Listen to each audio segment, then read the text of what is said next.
네, 여러분 안녕하십니까. 전국의 모든 을들을 위한 방송 으라차차. 오늘부터는 4시 반에서 4시로 앞당겨서 이렇게 진행하게 됐습니다. 4시 55분에는 뉴스도 나가고, 우리 국민TV가 점점, 제대로 된 방송으로서 이렇게 체계가 잡혀가는 것 같습니다. 그래서 또 이렇게 쉼없이 90분 하는 것도 좋지만, 중간에 이렇게 또 굉장히 좋은 뉴스도 듣는 것도 굉장히 좋잖아요. 잠시 서로 쉬면서. 그러니까 오늘 또, 끝까지 잘 들어주시면 좋을 것 같고요. 우리 네티즌들이, 청취자들이 아주 좋아하는 분 또 오셨습니다. 지난주에는 전순옥 의원의 그 소녀들이 정말 쉬도 못하고 18시간씩 일해서 산업화가 된 거다라는 게 굉장히 화제가 됐는데요. 오늘 저번에 오셨던 오창익 인권연대 사무장이 한 번 더 오셨거든요. 지금 뭐 최근 벌금 문제부터 시작해서 검찰 경찰 엉망이잖아요. 그 문제에 대해서 저번에 너무 아쉬웠기 때문에 한 번 더 모셔서 아주 재밌게 심층적으로 이 모든 문제를 파헤쳐볼까 합니다. 예, 잠시 전화 말씀 듣고 올 테니까요. 끝까지 잘 들어주세요. 고맙습니다. 안녕하세요. 참여연대 회원인 MBC 해직 기자 이용마입니다. 2014년 대한민국은 과거로 회귀하고 있습니다. 민주주의에 꽂힌 선거에 국가기관이 대대적으로 개입해 국민의 권리를 짓밟았습니다. 하지만 불법을 저지른 정부는 비판하는 사람들에게 오히려 종북딱지를 붙이고 있습니다. 경제민주화와 복지국가를 만들자는 국민과의 약속은 실종되고 공공부문 민영화가 국민의 동의 없이 강행되고 있습니다. 그래서 20살 청년 참여연대는 다시 신발끈을 묶습니다. 진실과 정의가 승리하는 나라, 권력이 국민에게 복종하는 나라, 특권층만이 아니라 대다수 국민이 행복한 나라를 만들기 위해 더 열심히 뛰겠습니다. 국민TV 라디오 청취자 여러분, 참여연대에 회원이 되어 함께 뛰어주세요. 세상은 저절로 좋아지지 않습니다. 회원가입은 홈페이지 www.peoplepower21.org 또는 전화 02-723-5300번을 통해 할 수 있습니다.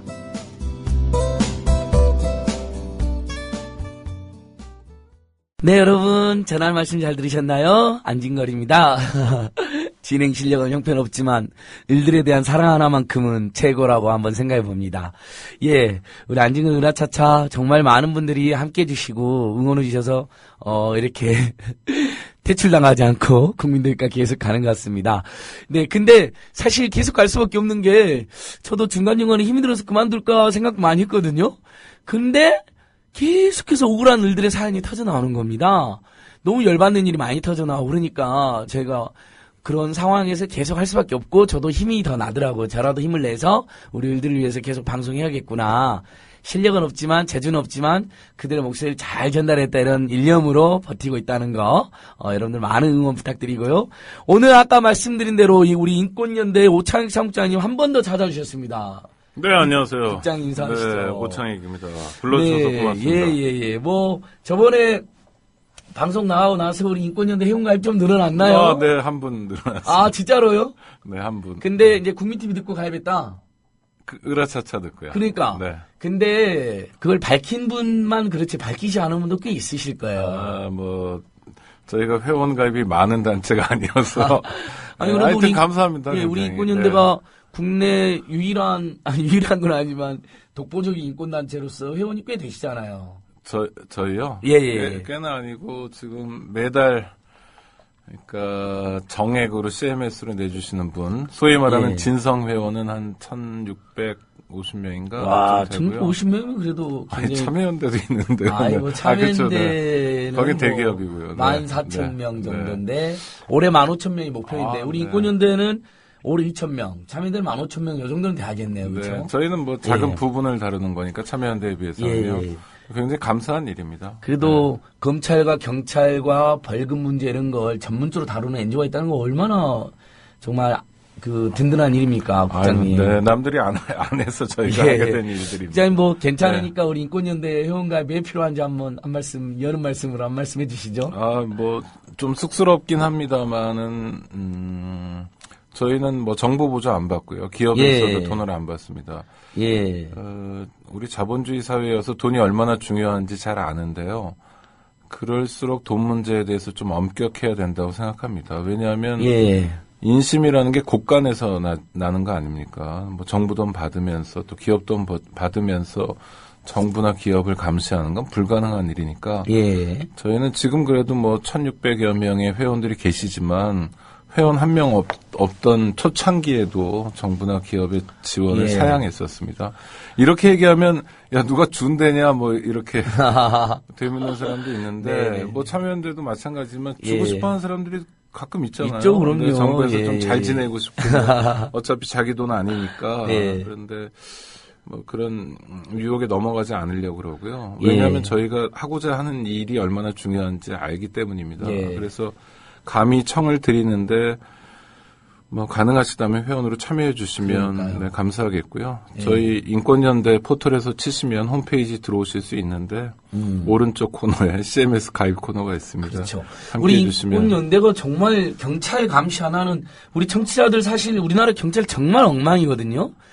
심지어 일선 경찰들이 이렇게 조용히 이렇게 뒤에 가서 밥 한번 먹으면서 이야기 들어오면 일선 경찰들도 국장님 아시잖아요. 우리나라 경찰 엉망이 돼버렸다. 다 자괴감을 막 호소하시잖아요. 요새요. 네. 예. 네, 요새 그렇죠. 그러니까 좀 양심 있는 경찰들은 정말 자괴감 호소하고 네. 거의 뭐 박근혜 권력, 이명박 권력의 보위대가 돼가지고 물론 독재 정권 시절에도 그랬는데 DJ 노무현 때 좀 괜찮아졌다가 더 엉망으로 가고 그렇죠. 있는 것 같은데. 대표적인 게 이제 권은희 과장 사례인데. 예, 진짜 열받죠. 네, 권은희 과장 뭐 모르겠어요. 인사라는 게 그분이 경정이란 계급인데 총경이 될 수도 있고 안 될 수도 있다고 봅니다. 그런데 좀 공교롭고요. 그다음에 보통 그 중요한 곳, 뭐 송파경찰서 뭐 이런 곳들은 되게 이 큰 경찰서거든요. 그래서 경찰서장도 총경이란 계급이 아니라 그거보다 하나 높은 경무관이란 계급이 서장을 합니다. 아, 그렇군요. 네, 그런 데서 이제 그 과장을 하셨던 분이 보통은 영전하게 되는데 인사상 불이익을 받게 되고 그리고 또 하나는 뭐 지난번 김용판 씨 사건에서도 우리가 여실히 확인한 것처럼 정말 권은희 과장 말고 다른 경찰관들이 입을 다 맞추고 이제 법정에서 증언하고 이런 모습을 보면서 자괴감을 느끼는 경찰관들이 굉장히 많죠. 김대중 노무현 정권 때 뭐 우리 대한민국 경찰이 그렇게 훌륭했다라고 말하기는 어렵지만 그래도 과거에 대한 반성도 했었고요. 노무현 정권 때는 경찰청이 독자적으로 과거사위원회도 만들고 과거사위원회. 그렇죠. 그다음에 국장님도 그때 위원으로 들어가셨나요? 저는 위원으로 안 했습니다. 저는 그거 말고 뭐 경찰청 인권위원 이런 걸 했었는데요. 그러셨죠. 혁신위원 이런 것도 해봤고요. 그다음에 또 중요한 사건은 2005년에 남영동 대공분실을 폐쇄하는 거 아닙니까?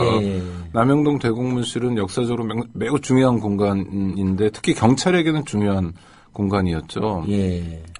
이 경찰청에 가면 국장들이 있는데요. 계급으로는 치안관 계급입니다. 치안관. 이게 보통은 지방 경찰청 청장 정도의 계급이에요. 아주 높은 계급, 고위직인데 남영동 대공분실이 한참 잘 나갈 때 치안관 계급의 대공국장, 지금은 그걸 보안국장이라고 부르는데요. 대공국장이 거기 나와서 근무하고 있었습니다. 그러니까 굉장히 중요한 건물이었고, 자기들은 뭐, 이근한 씨도 그런 얘기 많이 했잖아요. 자기는 애국했다. 뭐, 국민들의 오해가 좀 있는 거다. 뭐, 고문도 기술이 필요하다. 이런 얘기 하고 그랬는데, 하여튼 그런 사람들이 시대착오적이건 반인권적이건 어떻든 간에 자기들끼리는 되게 중요한 건물로 여겼던 거예요. 그리고 남영동 대공분실이 남영역 바로 옆에 있기 때문에 이게 소위 말하는 그 역세권의 노른자위 땅입니다. 원래 계획으로는 그걸 부시고 거기다가 예식장 등이 들어가는 경우회관 빌딩을 지으려고 그랬다고 그러더라고요. 그러면 뭐 경제적으로 엄청난 이익을 봤을 텐데 하여튼 간에 노무현 정권 때였죠. 2005년에 남영동 대공분실을 폐쇄하는 등의 결정을 했던 건 누가 뭐래도 칭찬해 줄 만한 일인 것 같아요. 김대중 노무현 정권 10년 동안 경찰이 비교적 그런 움직임을 보입니다. 또 중요한 건 99년이었죠. 최루탄을 안 쏘게 되는 거 아닙니까? 그 전까지 길거리에서 지금 이제 90년대에 태어나신 분들, 청년들 같은 경우에는 그 최루탄 시절을 잘 모르지만 정말 김영삼 정권 때까지만 하더라도 명동, 뭐 시청, 광화문 이런 데는 매캐하고 자욱하고 뭐 집회 시위와 상관없이 많은 시민들이 최루탄 때문에 고생해야 했고요. 특히 87년에 6월 항쟁의 기폭제가 되기도 했지만 이한열 열사 같은 경우 예, 최루탄에 예, 의해서 목숨을 빼앗기는 일도 있었고 그러니까요. 이런 비극적인 역사가 있었는데 정권 교체로 인해서 경찰이 최루탄도 안 쏘게 됐고 예. 하여튼 이런 진일보한 일들이 있었습니다. 예. 그래서 경찰이 기본적으로는 민중의 지팡이여야 하는데 민중에게 몽둥이 노릇만 하고 예. 그래서 국민 위에 군림하고 예. 더군다나 화나는 건 김영삼 정권 때까지 경찰이 길거리에서 이게 전문 용어인데 삥을 뜯었잖아요. 예. 기억나시죠? 그 검문소 앉아가지고 지나가면은 검문할 때 뭐 단속을 하는 게 아니라 운전면허증과 함께 10,000원짜리 한 장씩 내야 되고. 예, 그런 뭐 영화에도 보면 그런 게 많이 나오고 영화가 있었죠. 아니라 실제로 일상이죠, 그랬죠. 일상. 예. 그래서 예. 그때 경찰관들이 굉장히 선호했던 보직이 뭐냐면 예. 길거리에서 일하는 거였어요. 교통과 같은데. 예. 이게 아주 유명한 일화가 있는데요. 예. 전두환 장군. 전두환이요. 예. 네, 전두환 장군. 아주 나쁜 사람이죠.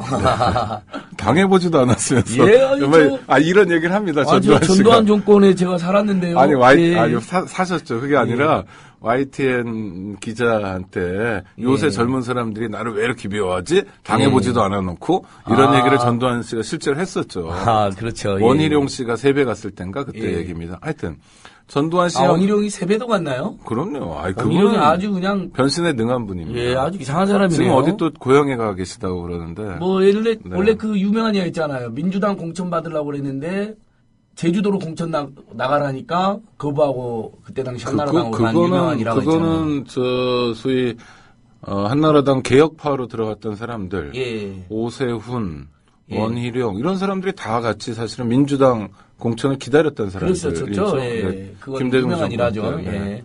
그다음에 MBC 출신 서울역 회군 심재철. 주인공이라고 예, 심재철도 예, 다 아주 민주당 그냥 공천 못 엉망인 받아서 간 사람들인데. 네네네. 그러니까 이제 심재철님. 자기 예. 정치적 소신이 중요한 게 아니라 예. 공천이 중요한 거고 그러니까요. 그거는 이당 저당에도 다 많아요. 민주당 이름 바꿔서 새정치민주연합에도 예. 다음 정권을 어떻게 잘 만들어서 국민들이 조금이라도 상처를 덜 받고 조금이라도 덜 아프면 예. 좋겠다를 생각하기보다는 예. 다음 총선에 내가 또 공천을 받고 국회의원이 될 수 있을까가 네네네. 훨씬 더 중요한 분들이 참 많죠. 못된 정치인들이죠. 네, 그런 한나라당도 많고. 근데 잠깐만 국장님. 저 여러분 청취자 여러분. 네. 우리 오태훈 국장님 경찰 이야기 나오니까 아마 저 가만히 있고 90분 내내 혼자서도 이야기하실 수 그럼 있으시죠. 재미가 경찰. 없죠, 재미가. 아니 그래도 네. 솔솔 이 어디 우리나라 다- 경찰의 다녀오시려고요? 역사, 경찰의 네. 문제점, 그다음에 그 경찰과 연동해서 정치인들의 그런 문제점을 모두 깨고 있잖아요. 그러니까 정말 우리 인권연대 회원가입도 여러분 많이 도와주시고 아이고, 고맙습니다. 우리 저기 안진걸도 회원으로 되어 있잖아요. 그럼요. 10년 넘은 회원입니다. 10년 넘은 회원 네. 한 달에 2만 원. 아이고, 네. 제가 웬만한 증액하셔가지고. 데다 네. 만 원만 내는데 오로지 인권연대면 2만 원을 내는 걸로 봤을 때 고맙습니다. 저의 애정이 그냥 네. 느껴지시죠? 그럼요. 예, 좋습니다. 전두환 계속. 씨 형님이 전기환이라고. 전 기환도 있고 전 경환도 그건 있는데 전경환은 동생이에요. 전경환은 동생이죠? 예. 동생으로 새마을 운동중앙협의회 회장을 예. 해가지고 엄청난 비자금을 만들고 부패하고 교도소를 제 집처럼 드나들었던 사람이죠. 그 예. 사람 말고 형이 있어요. 형이 전기환인데 예. 이 사람이 경찰관입니다. 예. 용산경찰서 경찰관이었는데 전두환이 이 사단장 할 때 로비를 해요. 뭘 로비를 하냐면 자기 형을 교통과로 보내달라고. 그래서 그 로비가 통해가지고 자기 형이 돈을 많이 띵을 뜯을 수 통해가지고 있도록. 전두환이 집을 샀다는 거 아닙니까? 아, 재밌네요. 네. 그렇게 했는 그 집안은 정말 총체적인 범죄 집단이에요. 아, 그럼요. 국민을 네, 학살한 그럼요. 것뿐만 아니라 틈만 나면 사기를 치고 삥을 뜯었는데 그다음에 최근에도 저 그 이순자 집안도 마찬가지고 최근에도 그 사람들 다 감옥 갔잖아요. 뭐 들락날락하고 있죠. 사기로도 들어가고 네, 네. 탈세로 들어가고 정말 아들 뭐 정말 엉망인 사람. 뭐 그다음에 희대- 처남 뭐 예, 예, 희대의 사기꾼의 장인 네. 뭐 정말 이런 뭐- 분들인데 하여튼 그럴 예. 정도로 이제 경찰 교통과가 각광받다가 예. 지금은 이제 길거리에서 그렇게 신호 위반이나 뭐 했다고 해서 돈을 요구하는 경찰관들 아마 못 보셨을 거예요. 거의 없어진 것 같아요. 예, 그 부분은. 정말 없어졌죠. 예. 그리고 실제로 한번 청취자들께서 돈을 줘보세요. 그러면 체포됩니다. 그 자리에서. 그 이제 아니, 일종의 그렇죠. 뭐죠? 그러니까 그 엄격해지고 공무집행방에 뭐 뇌물을요. 뇌물죄. 예. 그러니까 엄격해지고 정직해진 거예요. 예. 이게 언제부터냐? 98년 정권 교체 이후부터입니다. 와, 우리 여러분 그러니까- 이쯤에서 정권 교체 박수 한번 칩시다. 와, 역시 DJ 아니, 대통령, 그러니까- 노무현 대통령이 잘한 것도 많은 것 같아요. 아니 예. 정권 교체가 이명박의 정권 교체도 있었으니까. 아, 그 정권 교체는 최악의 정권 교체도 한숨 쉬어야겠네요. 어떤 정권 교체냐에 예. 따라서 사실 국민의 일상 삶도 많이 달라지는 그러니까요. 건데요. 예. 그래서 경찰관들이 이제 길거리에서 삥 뜯고 이런 일이 없어졌습니다. 그럼 경찰관 입장에서는 어떠냐면 예. 10만 명의 경찰관이 일하는데 10만 명이 다 삥 뜯는 건 아니잖아요. 그렇죠. 정말로 경무와 박봉에서 일하는 사람도 있고 좋은 의미의 애국심이나 좋은 의미의 애민 의식을 갖고 있는 사람들도 있어요. 그건 뭐 인정할 수 있는 겁니다. 그런데 경찰이 일상적으로 길거리에서 삥 뜯고 독재 정권의 정말 그 앞잡이, 예. 뭐 주구, 강아지, 뭐 이런 노릇. 강아지. 아니 재밌네요. 물으려면 물고 물지 예. 말라면 물지 않는 게 전형적인 이제 예. 주인 말 잘 듣는 강아지, 개들의 속성이잖아요. 그런 예. 역할만 하니까. 도매급으로 자기가 아무리 열심히 일해도 국민들한테 지탄받을 수밖에 없고 예. 이 민주화 시대에는 그래서 경찰서나 파출소 등이 학생들에게 공격받는 일이 굉장히 많았습니다. 아, 예전에 원성의 그렇죠. 대상이었죠. 예. 화염병 화염병을 막 파출소에 파출소로 갔다가 막 타격하고 그랬죠. 그랬죠. 예. 그러니까 그게 이제 국민적 분노가 그런 식으로 드러나는 건데 예. 민주화가 점차 되면서 그런 국민적 분노로부터 좀 자유스러울 수 있었고 그리고 자기들도 일한 만큼 평가받을 수 있는 새로운 지형이 만들어진 거예요. 예.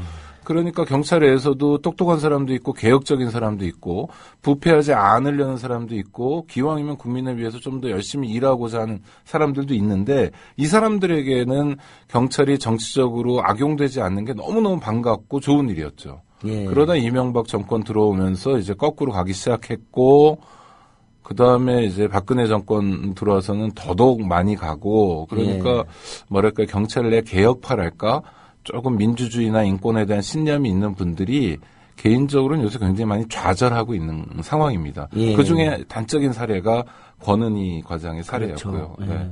지금 공 과장님이 무슨 어디 한직으로 밀려나셨죠? 동작선가 네 어디 일선서로 가셨는데 올해 안에 승진하는데 뭐 옷을 벗어야 된다는 이야기도 있던데. 그거는 그게 이제 그 계급 정년이 정년 때문에 있어가지고요. 그렇죠. 네. 우리가 올해는 지켜내야죠. 아니 내년 아닌가요? 네, 올해는 정확히는 아닌가. 모르겠습니다. 예, 그러니까 그게 네. 불안하시다고. 네네. 마치 우리 청취자들께서 바로 전두환이 실제로 네. YTN에 나한테 당해보지도 않고 정말 어떻게 이런 자가 있을 수 있을까요?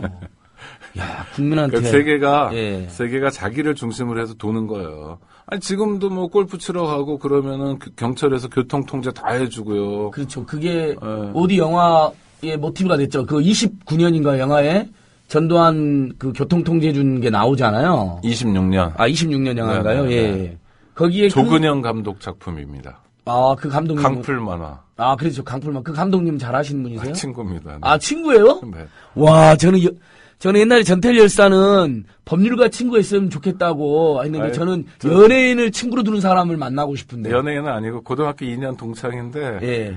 고등학교 졸업하고 한 번도 본 적이 없는 아. 전화 통화만 한 친구입니다. 아, 그래도 영화로 아니 영화 너무 그전에 잘 원래 영화 만들었잖아. 미술을 해요. 미술 감독이고 그래서 예. 뭐 청룡영화상 미술상 이런 것도 받았던 친구인데 오. 요번에 그 26년 영화가 어렵게 만들어졌잖아요. 예, 그렇죠. 이게 되게 전두환을 못 만들 죽여버리자 거라고. 이런 영화였으니까 예. 만화적 상상력이 영화로 왔을 때는 또 이게 장난이 아닐 수 있어서 영화 몇 년, 수년 된 거죠? 그럼요. 지연된 자본도 거죠? 못 구하고 뭐 이랬는데 이 상황에서 이제 미술 감독으로 참여하기로 했던 조근현 씨가 아예 그냥 영화 감독이 돼서 입봉을 했던 거죠. 영화 너무 잘 만들었는데. 그래서 영화에 만화가 중간에 나오고 그런 게 예. 이 친구가 원래 그림 그리는 게 오. 자기 전공이어서. 그리고 이 영화와 관련해서 알려진 이야기인데 한 번 더 이야기 보면 영화가 자처될 것 같으니까 가수 이승환 선생님 있잖아요. 그렇죠. 네. 그분이 막 이 영화 만들어야 된다고 투자도 하고 막. 그리고 배우들도 굉장히 예. 염가인가 뭐 나중에 받기로 했나 막 이런 식으로 하고 그러니까 국민들한테 투자도 받고 해서 우리나라 만들었죠. 영화 배우들한테 연예인들이 괜찮은 분들이 꽤 많은 것 같아요. 이렇게 직접적으로 표현은 못 하시지만 특히 보면. 영화 동네는 굉장히 많고요. 예.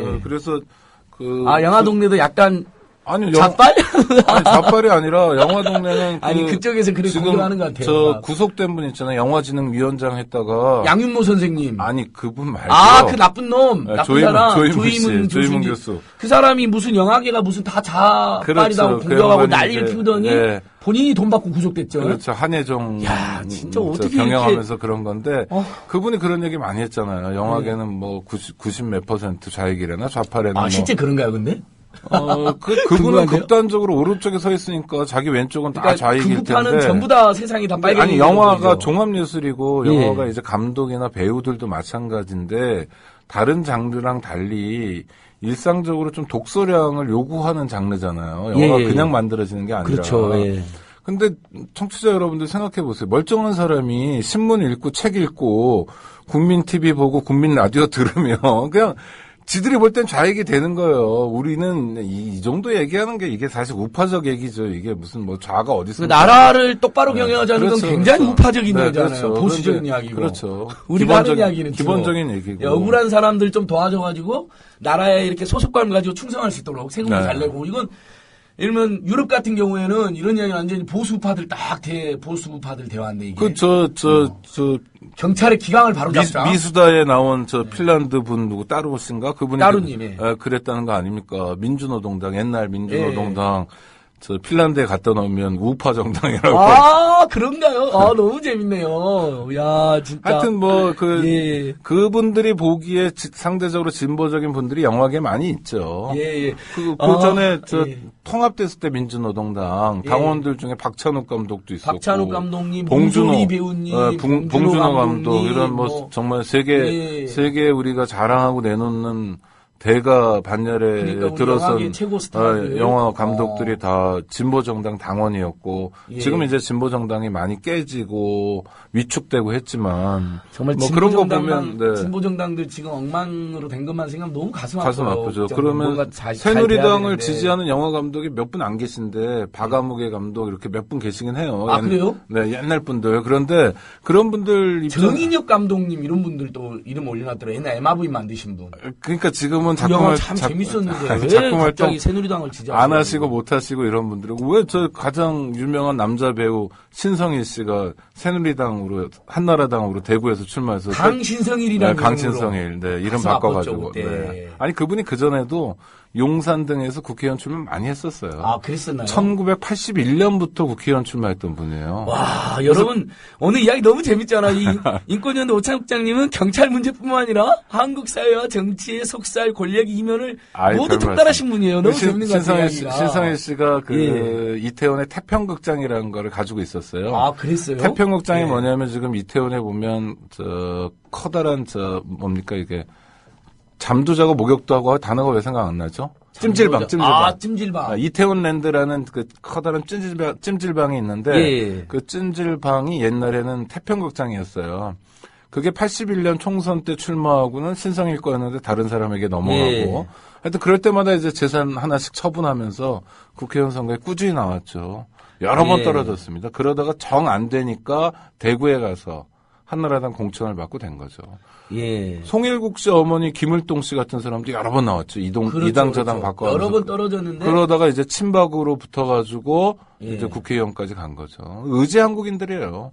배지를 향한 일념 이런 거는 정말 타의 추정을 불허하는. 의정활동 전혀 없고요. 그렇죠. 정몽준 의원님도 법안 낸 게 하나밖에 없다는 유명한 하나는 아니고 7선 그분이 8선인가요? 7선인 거긴데 7선인가 8선인가 74, 28 아니 합해서 15개. 합해서 15건? 뭐 하신 거예요? 그러니까 무난한 의정 활동을 했어요. 그런 분들은 왜 국회의원을 하는 거죠? 돈도 많고 권력도 있는데 왜 국회의원까지 해서 입법을 해야 되는데 안 하면서 그런 걸 하는 거죠? 아니 우리 안 선생님이 권력을 잘 모르시나 본데 왜 배지를 달아야 하냐면 울산 현대중공업 하나 가지고 있더라도 그게 엄청나게 큰 기업이잖아요. 배도 만들고 재산만 몇 조가 있다. 자기 재산을 지키기 위해서라도 권력이 필요한 거죠. 그러니까 이건희 씨 삼성의 재용의 아빠, 재용 씨 아빠, 이건희 씨 부진 씨 아빠이기도 합니다. 남녀 차별하자는 거 재용 아니에요. 씨는 그래도 국회의원까지는 안 나왔잖아요. 아니 그러니까 대신 그분들은 국회의원 회수를 했죠. 그 얘기를 왜 하려고 하냐면 거기에 이제 처남이 홍석현 씨잖아요. 그렇죠. 지금 중앙일보 JTBC 회장 홍석현 씨 동생이 홍석조 씨라고 있습니다.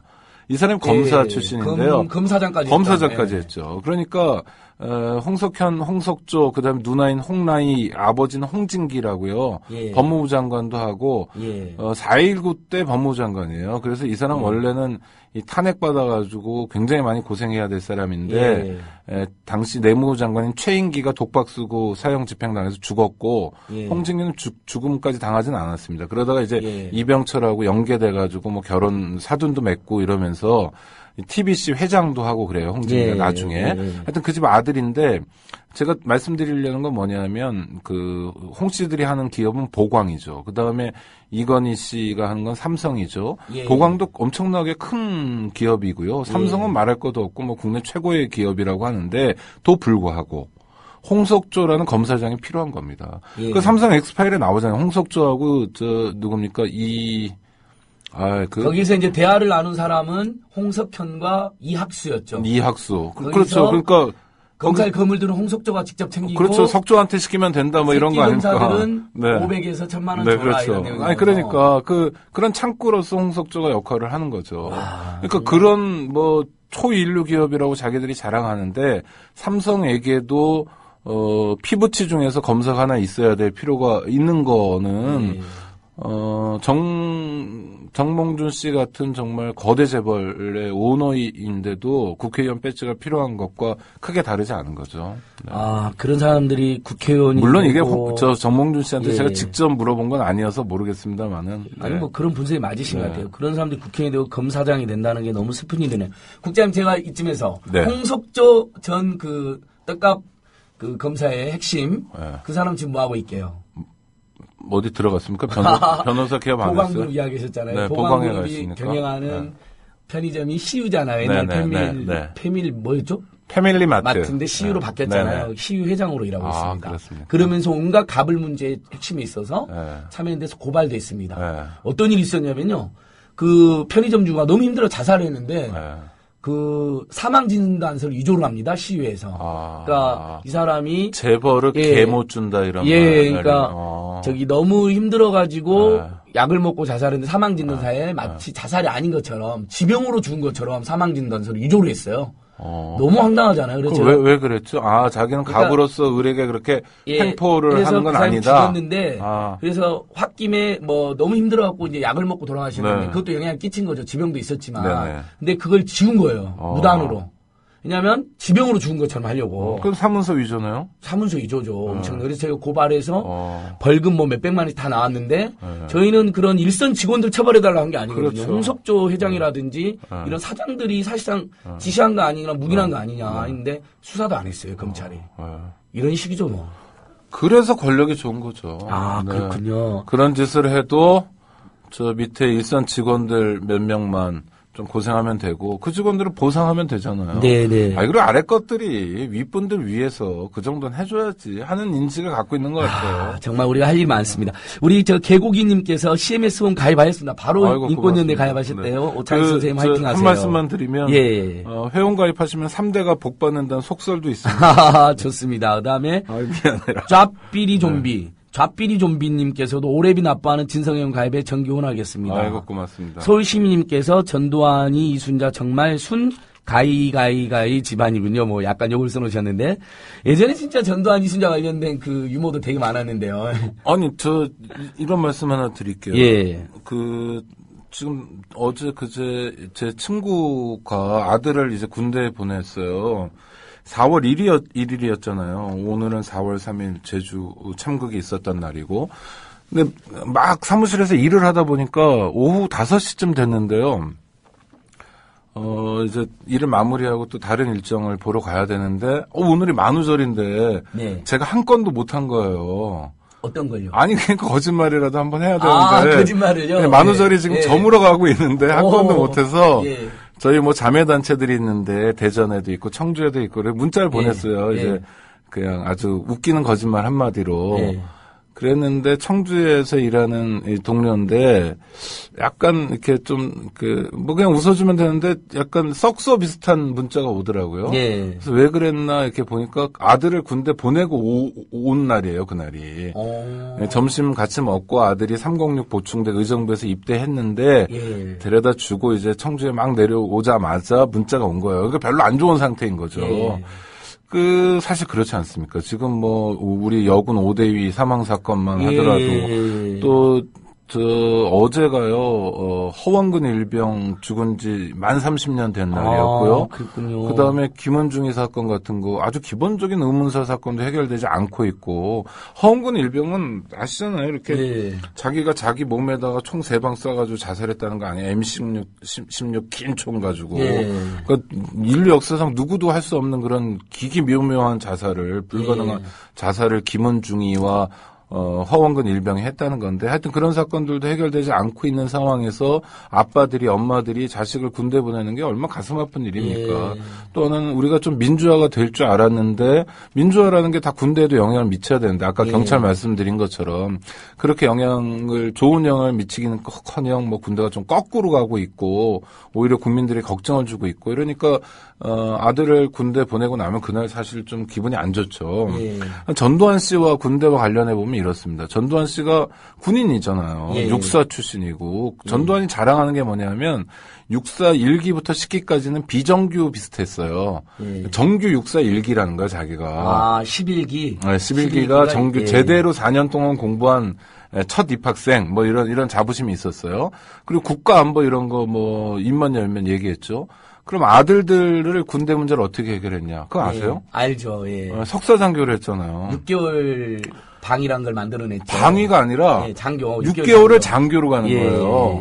그러니까 석사학위가 있으면 시험 같지도 않은 아주 간단한 절차만 밟으면 군대에 가가지고 그것도 4달은 훈련받고 실제 신문부대 배치받아가지고 군 생활하는 건 2달입니다. 그러니까 실제로 6개월 동안 장교 생활하고 군대가 끝나는 거예요. 근데 그 제도가 전두환 아들인 전제국부터 시작한 거예요. 전제국의 79학번입니다. 큰아들을 위해서. 지금 시공사 사장님. 그다음에 아들들이 다 군대 갔다 온 다음에 그 제도를 없애서 아니 그러진 않았고 그 후임자 노태우 아들이 노재현이라고 미국 변호사 있어요. 지금 어디죠? MB 사건 많이 하는 로펌. 바르지 않은 사건 많이 하는 바른. 바른에 있나 그래요. 그런데 하여튼 바른에도 좋은 변호사 계시겠죠. 그런데 그 노재현 씨가 대학 입학 학번으로 83학번이거든요. 노재현이 석사장교 갔다 온 다음에 그 제도가 끝난 거예요. 그러니까 전두환 아들에서 시작해서 노태우 아들로 끝난 거예요. 아니 국가의 이 군대와 관련된 제도가 옛날에 이렇게까지 엉망진창이었어요. 그러니까 전두환도 그렇고 노태우도 그렇고 이해창도 그렇고 맨날 입으로는 안보를 강조하면서 자식들은 군대를 안 보낸단 말이죠. 보냈죠. 보냈어요. 이해창은 2명 안 보냈고. 그렇죠. 이건희, 이재용도 안 갔고. 안 갔죠. 그러니까 재벌, 그다음 조선일보 사주 집안도 군대를 다 안 갔더라고요. 이제 재영 씨가 그렇게 폭탄을 잘 먹는다고 그러는데. 그래서 감동도 준다는 거 아닙니까? 폭탄을 전문 용어 써서 죄송한데 다이다이로 먹는다는 거야 직원들하고 미래의 황제께서 그러니까 주거니 받거니 하면서도 뭐 7, 8명하고도 먹고 이렇게 근데 군대는 못 가요 그런 분들이 그렇게 건강하신 분들이 그러니까 왜 그러실까요? 아니 그러니까 나중에 나이 먹어서 건강해진 것 같아요. 너무 슬픈 일인데 이런 식으로 국가를 농단했다는 거죠. 그러니까 굉장히 국가주의적이고 굉장히 국가가 중요한 것처럼 이야기하고 국민들을 윽박지르고 국민들을 정말 못 살게 굴었던 사람들이 실상을 들여다보면 정말 어떤 국가의 관점에서 전혀 하지 않았던 거예요. 이명박 씨가 대표적이잖아요. 그분도 이 사람은 뭐 국가라는 구조, 제도 자체를 시스템을 사익 추구의 하나의 방법으로 써먹은 거 아닙니까? 그렇죠. 어떻게 자기 사저까지도 그렇게 얼마 안 되는 돈 가지고 내곡동 사저. 재산이 1조 원쯤 된다는 사람이 그 10억을 띵까먹으려다 걸린 거잖아요. 그러니까요. 그리고 또 자기가 아무런 책임도 안 지고 말이야 밑에 직원들 보고 야 네가 나가서 몸빵해 그러고 말고. 김인종 경호처장이 기소가 됐는데 그 사람이 유명한 말을 했죠. 기자가 물어봤잖아요. 대통령 사저 이 사건 대통령 내인 알고 계시냐 그러니까 보통은 모른다 내가 한다고 하잖아요. 나 장사동 같은 거 내가 다 했다 그러는데 이 사람은 그럼 이렇게 중요한 일을 제가 대통령 내한테 말도 안 하고 했겠냐고 이렇게 인터뷰를 했잖아요. 그러니까 사실 이것만으로도 구속감인데요. 이명박 씨. 아니 그러니까 저 스포츠 좋아하시죠? 네. 아나운서 중에 배성재가 최고인데. 이분이 지금 장가를 못 가잖아요. 연애도 못하고. 나라 꼴이 이 모양인데 무슨 연애냐고 그러잖아요. 그분이 그래서. 너무 좋은 분이었던 것 같아요. 틴트 하셨던 분이죠. 농반 진반으로 하는 얘기인데, 나라 꼴이 이런데 무슨 연애냐고 할 정도로 국가 지도자라는 사람들이 나라를 엉망진창으로 만들어 버리는 일이 너무 일상적으로 반복해서 일어나니까 그것 때문에 우리 국민들은 사실 굉장히 모욕감을 느끼는 겁니다. 왜냐하면 우리가 바보도 아니고 보면 알잖아요. 그러니까 국민들은 정말 열심히 성실하게 살아가는데 그 입만 열면 나라를 이야기하고 안보를 이야기하는 자들은 군대도 안 보내지, 법도 안 지키지, 세금도 안 내지. 정말 개판입니다. 지금 조선일보에서 막 일면 톱으로 쓰고 있는 게 뭡니까? 무슨 뭐 무인 정찰기가 청와대 상공을 뭐 10초인가 20초 찍었다는 거 아니에요? 좋아요. 북한에서 그런 걸 보냈겠죠. 좋단 말입니다. 그러면 더 중요한 문제는 뭐냐면 북한이 그렇게 뭐 공작 사업을 한다든지 뭘 보냈다 이것도 중요하지만 그게 내내 뚫렸다는 거 아니에요. 그러면 청와대 비서실장부터 그다음에 경호처장인가요? 뭐 실장인가요? 직함 바뀌어서 이런 사람들 아니 또 안보와 관련돼서 책임져야 될 사람들 책임져야 되는 거 아닙니까? 그게 순리 아니에요? 그렇게 아니 청와대 상공까지 뚫리고 거기에 만약에 정말 그 조선일보 등에서 걱정하는 것처럼 무슨 뭐 폭탄 같은 게 실려 있거나 뭐 테러용으로 쓰인다면 그 끔찍한 일 아니에요, 국가적으로. 근데 그런 건 없이 그냥 위협만 강조하고 있어요. 자, 봤지, 북한이 이렇게 호시탐탐. 이런 게 1960년대, 70년대는 그래도 민도가 발달하지 못할 수도 있고, 우리가 어떤 뭐 민주정부에 대한 경험도 없고, 그러니까 그러려니 하지만, 또 뭐 대학 진학률도 낮고 그랬으니까, 또 먹고 살기 바쁘니까, 21세기에 2014년에도 아직까지 국민들을 뭐 진짜, 나쁜 사람들이에요. 근데 그 기자님도 말에 의하면 무슨 장난감처럼 생겼다는데요. 조금 유명한 것도 아니라는데요. 그러니까 사실 천안함도 그렇잖아요. 만약에 정말 북한이 해서 그래 벌어진 일이라면 그 국방부 장관부터 해서 이명박까지 전부 다 옷 벗어야 될 일 아니었나요? 그렇게 뭐 대통령은 아닐지 모르지만 국방부 장관이나 뭐 해군 참모총장 뭐 그다음에 그 해작사 작전사령부 뭐 이런 사람들은 정말 책임을 져야죠. 그 사람들 다 승진하고 그랬잖아요. 그럼요. 엉망이죠. 그러니까 뭔지 모르겠어요. 북한이 안 했으니까 그런 거 아닐까요? 실제로? 아니, 저는 북한이 했는지 안 했는지에 대한 판단 못 하겠어요. 국제적인 판단 못 해요? 아니, 저는 북한이 했다는 걸 믿을 수가 없어요. 버블제트. 아니요, 저도 천안함 자료들을 이렇게 보면서 제가 확실한 건 딱 하나 알겠어요. 왜 그런 일이 벌어졌는지 모르지만 이거 정부 발표는 아니다. 최소한 정부 발표대로는 아니다. 정부 발표대로는 아니다. 아니다. 그거는 저는 책임 있게 얘기할 수 있을 것 같아요. 제가 무슨 어디 공직에 나가거나 헌법재판소 재판관이 될 게 아니기 때문에 천안함 관련 발언으로 제가 새누리당 분들한테 멱살 잡힐 일도 없으니까 그러나 이명박 정권에서 발표했다는 건 명확히 아니다.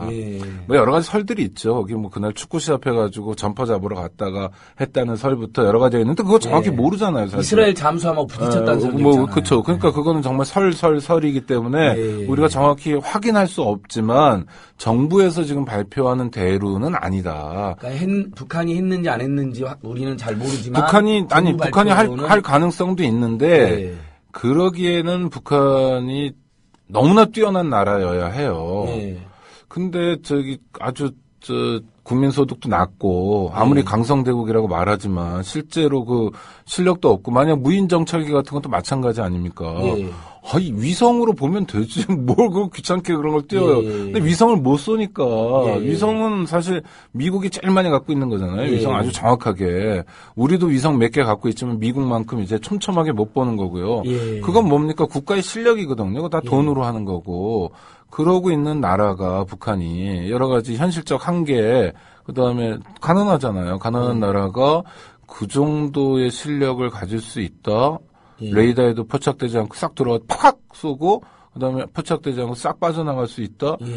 라고 믿을 수는 없죠. 그것도 어뢰로 이렇게 충돌시킨 게 아니라 버블제트잖아요. 아니 그러니까요. 그러니까 거품을 만들어갖고 쪼갰다는 건데. 그러니까 북한의 그 해군 능력은 한 세기 정도를 앞서가는 거죠. 한 50년을 앞서가거나. 넬슨 제독 같은. 아니 그러니까 작전을 잘해서가 아니라 하여튼 세대를 네. 앞서가는 게 이게 기술의 네, 문제니까. 근데 미국도 한 번도 버블제트는 실전에서 성공해 본 적이 없다는데. 그러니까 하여튼 저는 제가 뭐 그런 분야에 대해서 전문가도 아니기 때문에 그냥 정부 발표 자료나 또는 여러 가지 이 관련 기사나 네. 또 여러 교수님들이 안내해 주신 것들 보고 이제 나름의 판단을 하는데 하여튼 제가 천안함과 관련해서 판단하는 거 하나입니다. 정확한 실체적 진실을 내가 알 수는 없지만 알 실력도 안 되지만 인정할 건 인정해야죠. 왜냐하면 제가 듣기에 그럴듯한 얘기가 사실이라고 제가 주장할 수는 없잖아요. 예. 그렇지만 분명한 건 이건 자신 있어요. 정부 발표는 거짓말이다. 네. 근데 4년 지나니까 왜 심지어 민주당까지도 마치 폭침처럼 이렇게 이야기해버리던데 너무 저는 이건 야당이 그러니까 완전히 프레임 싸움에서 진 예. 거고요. 예. 그러니까 뭐 최소한 정권이 바뀌거나 시간이 지나거나 하면 과거사 차원에서 다시 한번 짚어야 되는 거 아닙니까? 예, 맞습니다. 예. 그리고 또 우리가 국면상에서 조금 뭐랄까 좀 밀리고 있다 할까 이런 게 뭐냐면 북한은 지금도 천안함에 대해서 공동조사하자 이런 얘기를 하고 있어요. 예. 우리가 조사단 파견할 테니까 받아라 하고 있어요. 그러면 야 시끄러워 니네가 뭐 폭침시켰잖아 라고 얘기하는 쪽하고 폭침인지 아닌지 공동으로 조사해보자라고 하는 거하고 약발이 어디가 먹힙니까? 조사하자는 쪽이 먹히잖아요. 그렇죠. 더 설득력 있죠. 그렇죠. 예. 그러니까 우리 국민들이 정말 그 천안함에서 죽은 사람들이 다 청년들 아니에요. 예. 한참 나이에 잘못한 거 아무것도 없는 부사관들 또 우리 병들 대체로 보면 서민 자식들 중산층 예. 자식들인데 이런 희생이 있었는데 그럼 뭐 죽은 사람은 어쩔 수 없이 지난 일이니까 이미 목숨을 잃었으니까 우리가 잘 기념하고 잘 추억하더라도 도대체 왜 죽어갔는지에 대해서는 우리가 명확히 알아야 되잖아요. 그럼요. 정말로 한 점 의혹도 없이 알아야 되잖아요. 그러기 위해서 노력해줘야 될 게 국가 권력이고 또 정치 권력인데 예. 민주당이 전 왜 그런 식으로 이렇게 입장을 바꾸는지 잘 모르겠어요. 바꾸려면 예. 바꿀 만한 정확한 근거가 있어야 된다는 겁니다. 저는 예. 그러니까 좀 분리할 수 있어요. 왜 많은 사람들이 천안함이 다 북한의 소행이라고 여기고 있을 때 그렇지 않을 가능성도 있기 때문에 이걸 한번 더 볼 필요가 있다라고 얘기하는 건 손해 보는 일이기도 해요. 그런데 당 이름도 뭐 새정치민주연합으로 바꿨으니까 새정치라 하면 정직한 정치 아닙니까? 그렇게 말씀들 하시던데 그리고 조금 당장 손해가 있더라도 정말 이게 아주 중요한 안보 문제, 또 인간 안보 문제잖아요. 사람들이 40명 넘게 죽어간 어처구니 없는 사건에 대해서는 정말 굉장히 원칙적인 모습을 보여야 되는데 이런 면에서 좀 부족하고 이 구도 차원에서만 접근하고 가려고 하는 것 같아요. 그러니까 이렇게 안보 문제가 전면화될 때 선거를 앞두고 있으면 구도에서 밀린다. 이런 생각들만 하는 것 같은데 구도가 의도한 대로 늘 결과되는 것도 그러니까 아니고요. 저는 너무, 맞습니다. 오히려 진정성을 가지고 꾸준하게 하나의 모습을 보일 때 지지 세력도 늘어나는 거지. 구도 맞습니다. 보고 이럴 땐 저렇게 하고 저럴 땐 이렇게 하고 하면 뭐가 늘어나나요? 국장, 그러니까 불과 4년 전 지방선거 앞두고는 네. 오히려 야당이 천안함 이명박이 그때 무슨 군대도 안 갔다 온 주제에 뭐죠? 무슨 군용 잠바 입고 네, 용산 네. 전쟁기념관에서 마치 전쟁이라도 할 것처럼 공군 잠바 입고 해군 모델 같죠. 굉장히 황당한 그 오바를 하고 또 당시 한명수 후보라든지 여러 사람들이 제 기억인데 1번 새누리당 지금 전쟁 날지 모른다. 그렇죠. 1번 전쟁, 2번 평화 이렇게 보도 외치면서 적극적으로 오히려 진상규명도 맞불놓고 평화를 외쳐가지고 선전했다고 저는 기억을 하고 있거든요. 네, 저는 근데 지금은 완전히 야당이 무슨 야당의 역할을 저는 제대로 못하는 것 같아요. 그런 면에서. 저는 지방선거가 전쟁이냐 평화냐의 문제를 다툰 선거는 아니라고 생각해요. 그렇긴 하죠. 예. 네, 그렇지만 새누리당 당시 한나라당에서 노골적으로 안보 문제를 가지고 선거 이슈로 삼고 막 엄청난 공세를 해오는 상황에서는 최소한 방어를 위해서라도 전쟁이냐 평화냐라는 구호는 적절하다고 봐요. 그 국면에서는.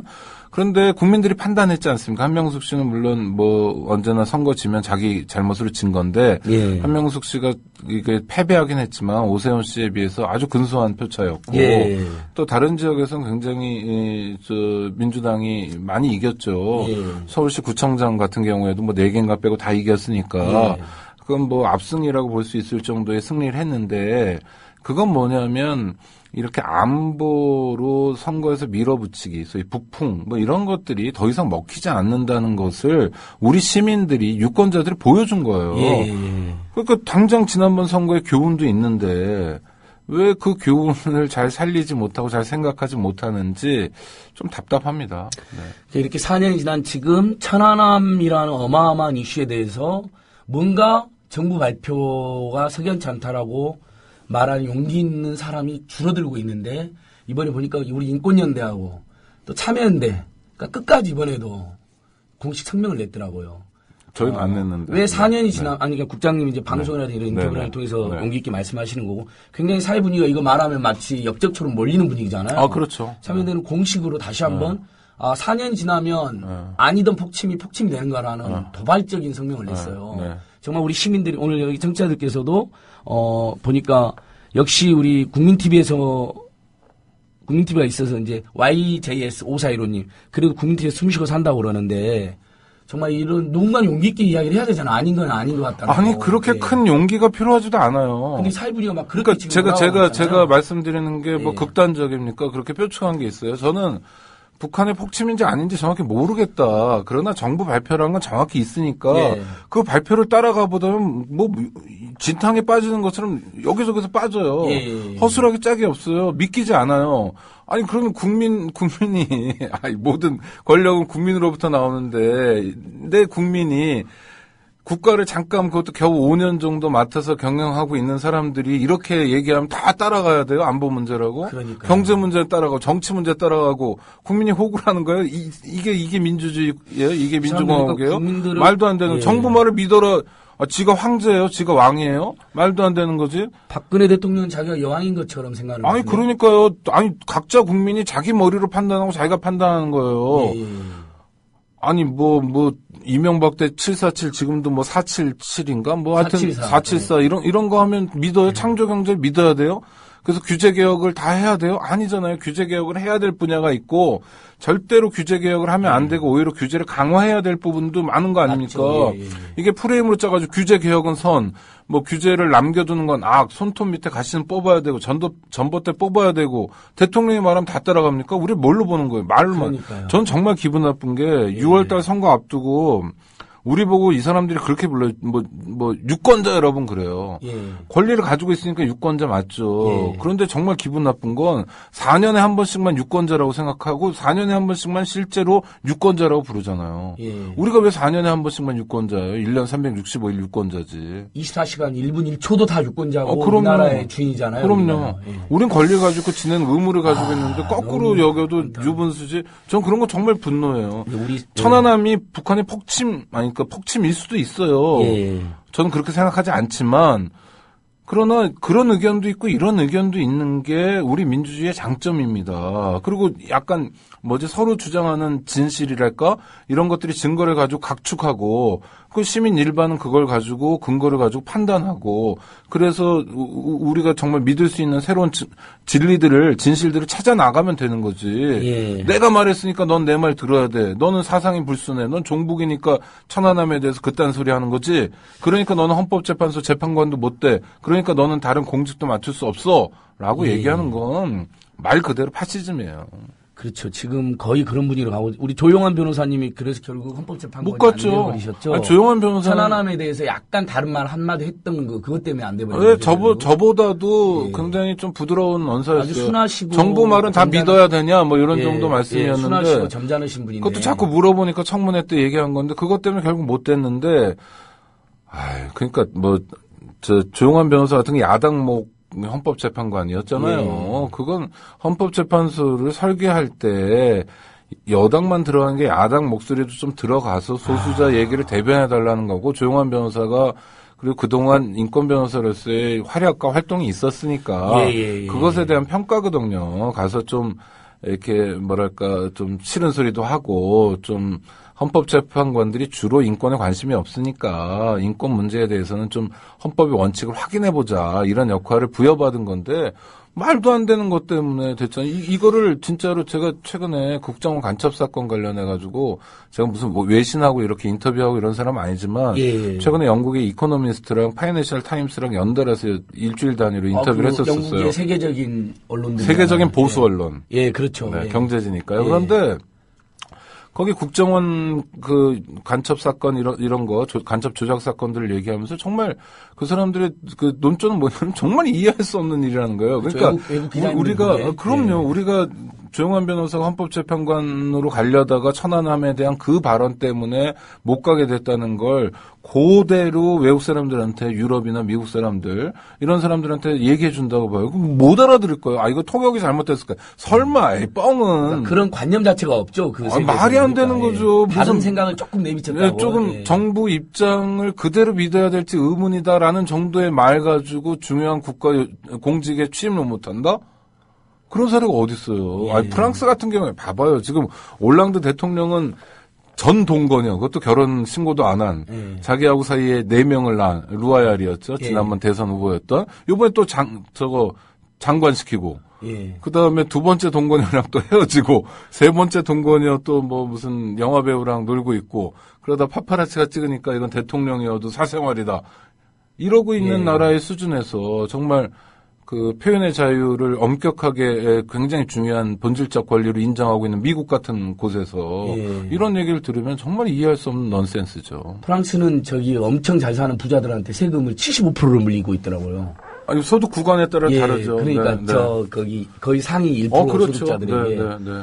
근데 결국은 정몽준이나 이건희 이런 사람들이 정치를 장악하는 건 세금 안 내고 싶어서도 그런 것도 있잖아요. 세금도 안 내고요. 예. 그다음에 의무도 이행하지 이건희 않고. 씨나 삼성전자가 예. 엄청난 기부를 하잖아요. 예. 연간. 예. 뭐 매출이 많으니까 어디다 기부하시는지 아시죠? 자기 재단에 하더라고요, 보니까. 이건희 장학재단에. 와. 그러니까 이건 뭐냐면 국가에다 세금으로 내야 될 걸 자기가 세금의 용처를 확장해 버리는 거예요. 자기 마음대로 쓰는 거네요. 그렇죠. 그리고 이건희 장학재단이 자기 어려운 친구들도 많이 돕겠지만 기본적으로 돈을 어디다 쓸 건지를 자기가 정하는 거잖아요. 그걸 왜 예. 자기가 정해요? 국가가 정해야죠. 그래서 어떤 경우는 뭐 소수자를 위해서도 쓰여져야 되고 어떤 경우는 뭐 교육을 위해서도 쓰여져야 되고 이렇게 이 용처에 따라 달리 선택이 있어야 되는데 삼성전자가 이건희 장학재단에만 기부를 하고 있는 이 상황. 예. 물론 딴 데도 조금씩 하지만 그건 뭐 정말 극히 미미한 액수고. 그러니까 돈 가지고 너무 장난치는 거예요. 저는 이건희가 돈을 많이 갖든 뭐 이재용이 많이 갖든 이런 것도 중요한 문제겠지만 왜 가만히 있는 내가 왜 그냥 지금 제가 지난번에 으라차차 나와서도 예. 한번 들었는데 어떤 여성 농민이 그러시는데 이 방송을 들으면서 하우스에 들어가서 일을 하면 하우스 일이 덜 고대돼요. 아, 우리 국민TV랑 라디오 들으면요. 아유, 너무 고맙습니다. 감사하죠. 예. 그러니까 그 하우스에서 지금도 뭐 각지에서 하우스에서 이거 듣고 계신 분 계실 거 아니에요. 아, 고맙습니다. 또 라디오라는 게 굉장히 좋은 매체여가지고 책 읽는 걸 빼고는 다른 일을 하면서도 방송을 들을 수 있는 거 아닙니까? 예. 그건 뭐예요? 지금도 열심히 일한다는 거 아니에요. 예. 얼마 전 통계가 나왔는데 우리나라 사람들이 평균 노동 시간이 프랑스보다 하루에 2시간 40분씩 더 일한대. 미치고 펄쩍 뛰리잖아요. 전 세계에서 잠은 가장 적게 자고 가장 예. 피로한 사회. 그러니까 예. 가장 열심히 국민들이 일하고 있는데 그 국민들이 왜 뭘 잘못했다고 이렇게 일상적으로 재벌이나 정권으로부터 모욕감을 느껴야 되냐는 모욕감 거죠. 푸대접 당하고요. 푸대접 당하고 정말 불쾌하잖아요. 나라 지키지 세금 낸 다 하는데 그놈들은 안 한단 군대도 말이에요. 갔다 오고. 예. 아, 나라 너무 엉망인데 어떻게 해야 되죠, 국장님? 너무 열받는데요. 바꿔야죠. 바꿀 수 있습니다. 예, 우리 동그라미님이 와 니신지 모르겠죠. 말씀 참 잘하신다는데 인권연대 오창익 사무장님이고요. 정말 오창익 국장님 팬들이 많으시네요. 그래서 개고기님께서 이텔남부터 쭉 듣고 있다. 인권연대 연가하면 5대가 복받는다는 말씀 현실로 이루어지길 바래요. 이런 말씀도 주셨고 오케이 마리님은 전두환 전 사위 윤상현이도 이야기해달라는데 윤상현 현재 지금 새누리당의 최고 권력자라는 윤상현이가 윤상현 의원이 맞죠. 전두환 사위였죠. 그러다가 이혼하고 예. 지금 재벌가 사위로 갔죠. 아, 그렇군요. 그러니까 권력도 지나간 권력은 좀 아닌 거예요. 우리가 개인사에 대해서까지는 네. 지나치게 이야기는 안 했지만 네. 참 어떤 사람인지는 대충 느껴지네요. 그렇죠? 그러니까 그 결혼식을 청와대에서 했다고 그러죠. 윤상현 씨가 결혼할 아, 그래요? 때. 이야. 그러니까 뭐 광주에서 사람 죽은 지 얼마 안 됐고 물론 뭐 예. 사랑하니까 그럴 수 있지만 정말 왕과 예. 다름없는 네? 전두환 씨 서슬퍼럴 때 지금은 여왕이 앞잡이 노릇을 하고 있잖아요, 이 사람이. 그러니까 그런데 이분이 뭐 기자들한테 얘기 들으면 좀 살갑고 이렇게 친화력이 있다는 거예요. 예. 얼굴도 말끔하게 생기고 예. 그러니까 21세기의 새누리당에서도 굉장히 유력한 정치인이 된 것 같은데 예. 글쎄 모르겠어요. 남도 나갔지 않으니까 뭐 거울을 예. 보듯이 제가 얘기할 수는 없지만 예. 제가 만약 전두환 씨 사위였으면 저는 조용히 살 것 같아요. 반성하는 마음으로. 예. 온 국민을 광주 학살하고 영령들 예. 생각하고 또 그 때문에 피해 입고 얼마나 많은 사람들이 죽고 다치고 그랬습니까? 근데 그런 생각하면, 네. 자들이 오히려 지금도 떵떵거리고 살고 있잖아요. 너무 열받는 것 그러니까요. 같아요. 예. 이인현님께서는 오차영 국장님 권력 백가시네라고 이렇게 또 해주셨어요. 너무 아니요, 재밌는 네. 것 같아요. 국장님 앞으로 자주 모시도록 하고 우리 2부에서는 우리 국장님하고 오늘 으라차차 맞게 이제 최근 벌금 문제 허재호 회장 여러분 아시죠? 황당한 사건인데 벌금 문제에 대해서 초점을 맞춰 다시 한 번 더 이야기해 보도록 하겠습니다. 여기는 국민 라디오. 네, 여러분, 우리 오차영 국장님 너무 이야기 속으로 빠져들지 않나요? 저도 옆에서 제가 원래 진행할 때 말을 많이 한다는 지적도 받고 산만하다는 비판도 받는데, 물론 제가 그런 면이 있습니다. 근데 오늘은 저도 국장님 이야기를 그냥 거의 듣는 편이거든요. 네, 국장님. 네. 국민TV 참 좋지요? 네, 좋네요. 그리고 바로바로 이렇게 피드백도 오고 피드백 댓글도 있고, 엄청 네, 날리시고, 그럼요. 네. 그다음에 댓글은 안 달지만 막 또 회원가입도 바로 하시고. 네, 아이고 고맙습니다. 참여연대, 인권연대 이런 데를 도와야죠. 회원가입해야죠, 시민들이. 네, 한 달에 5,000원이든 10,000원이든. 예. 그게 가장 그러니까 그 권력과 맞서는 가장 그럼요. 강력한 우리 투쟁이죠, 안진걸 그게. 예. 선생도 다른데 이제 회원 가입해가지고 많이 회비를 내는데 저도 이 다른 단체에 제가 만약 10,000원을 낸다 그러면 그 10,000원 내는 거로 거기 가서 뭐라고 얘기하지 않잖아요. 예. 무슨 뭐 내놔라 뭐 이런 얘기 안 합니다. 그 무슨 얘기냐면 10,000원씩 모인 돈이 모이면 굉장히 크지만 그 하나하나의 돈이 소위 말하는 갑질을 안 해요. 예. 굉장히 그러니까 민주적인 돈입니다. 예. 그런데 누가 100만 원, 1,000만 원 이렇게 내면 돈이 권력이 되잖아요. 예. 그러니까 우리가 사실은 돈이 권력인 세상에서 그 권력을 좀 해체하고 사람들이 안전하게 살 수 있는 세상을 꿈꾸면서 이렇게 청춘을 바쳐서 운동하고 있는 건데 예. 그러려면 어떻게 해야 되느냐? 그러려면 큰 손이 아닌 정말 작은 손들이 연대하는 방법밖에 없습니다. 그래서 꼭 예. 저희 단체가 아니더라도 저는 뭐 하종강 선생님 노동운동 하시는 그분이 그런 말씀 많이 하시는데 예. 도대체 한국 사람들이 경조사비는 다 꼬박꼬박 내면서 어떻게 자기가 공익적인 단체에 기부 안 하고 있다는 것에 대해서 기부 안 하는 것도 기가 막히지만 한국 사람들 많은 사람들이 기부 안 하고 있는 걸 부끄러워하지 않는다는 거예요. 예. 부끄러운 일이죠. 자기 네. 소득의 일정 부분은 같이 그러니까. 나눠야죠. 더더욱이나 네. 이런 험악한 세상에서 그럼요. 사실 좋은 세상 만들고 권력이 나쁜 일 못하게 하는 건 자기 자신에게도 이득이 되잖아요. 그럼요. 심지어는. 네. 그러니까 꼭 이타적인 결단이 아니라 내가 잘 살기 위해서 내가 안전하고 민주적인 나라에 살기 위해서도 이기적인 마음으로라도 기부를 하는 게 나는 맞는 것 저도 같습니다. 제가 인권운동 예. 뭐 계속 하고 있습니다만 저는 뭐 종교적으로 얘기하면 무슨 십자가를 지겠다 이런 생각 전혀 없고요. 예. 누굴 위해서 일한다 이런 생각도 전혀 없어요. 저는 예. 뭐 그렇게 이타적인 사람 아니고 당연히 제가 좋아서 하는 거고 또 하나는 제가 군대 문제에 관심을 가진다 하면 예.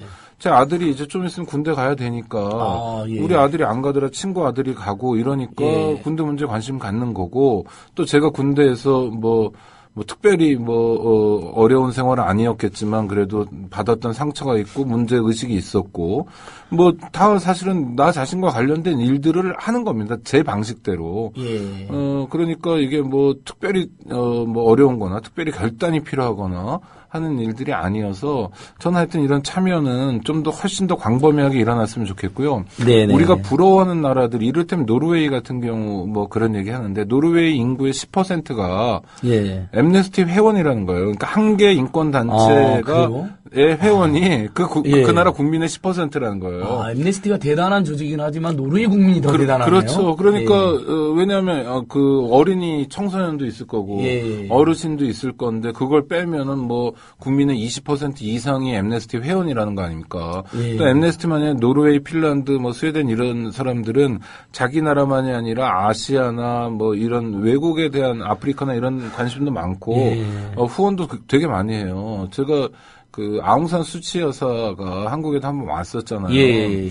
아웅산 수치 여사가 가택연금 사실상 감옥에 있으면서 해외 여행도 못하고 이럴 때 자기가 자유로워지면 제일 먼저 가고 싶은 나라가 어디냐라고 물어봤을 때 핀란드라고 그랬어요. 아, 핀란드. 죄송합니다. 예. 노르웨이라고 아, 그랬어요. 노르웨이. 왜 노르웨이라고 그랬냐면 노르웨이 가면 버마 방송국이 있습니다. 예. 버마, 이 국민 TV보다 훨씬 규모 있는 아, 그래요? 버마인들이 하는 버마 방송국이 있어요. 그러니까 그 민주화 투쟁하는 사람들이 가지고 있는 매체죠. 예. 거기서 전 세계로 이제 송출하고 그러는 건데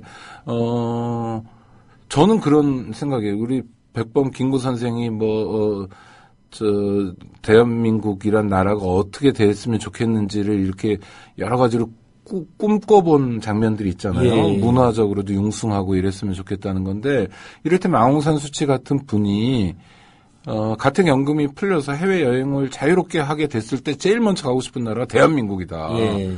왜? 대한민국 정말 고마운 나라다. 대한민국이 독재 정권에서 민주화가 됐던 나라로서 그런 경험을 가지고 우리를 너무 많이 도와줬다. 예. 대한민국의 정치 지도자들이 도와줬고 대한민국의 국민들이 우리와 함께 연대해줬다. 나는 같은 아시아의 형제 자매인 대한민국을 잊을 수 없다. 이렇게 얘기해 준다면 예. 우리가 참 폼나잖아요.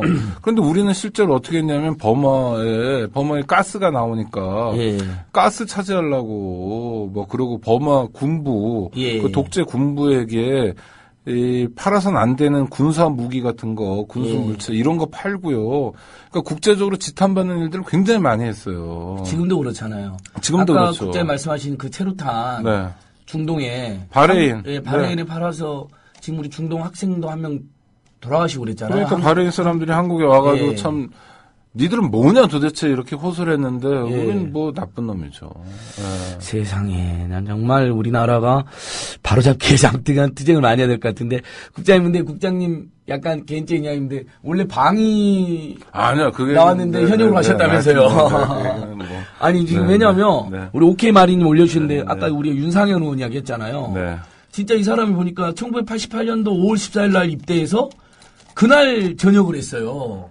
소위 뭡니까 이거? 뭔가 많이 편찮으셨겠죠, 그러니까 장교로 갈 수 있을 정도의 지적 능력과 체력이 예. 있는 사람이 들어가자마자 그날로 제대했다는 건 되게 자연스럽지 않죠.